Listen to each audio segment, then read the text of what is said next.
Okay, let's chat manifestation, law of attraction, and OCD.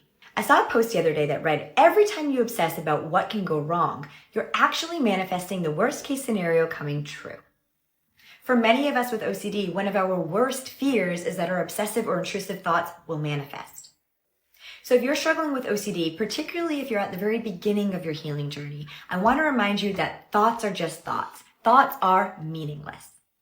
Having a negative thought doesn't make it any more or less likely to come true. Having a positive thought doesn't make it any more or less likely to come true. What some people refer to as manifesting. In the OCD recovery world, this concept is often considered a cognitive distortion known as thought-action fusion.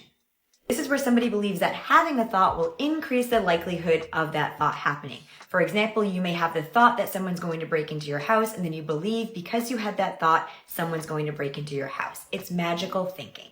One of the foundational pillars of anxiety and OCD healing is accepting that something negative could happen just as much as something positive could happen. But thinking the thought alone doesn't make either more or less likely to come true.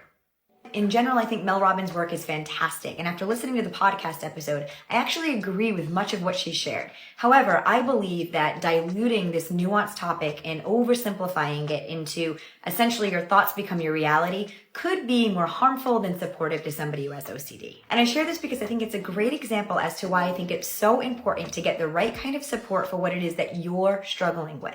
Because someone without OCD may benefit greatly from the idea of manifesting your thoughts, but someone with OCD may or may not. Always use your discernment when consuming information and protect your peace and protect your recovery.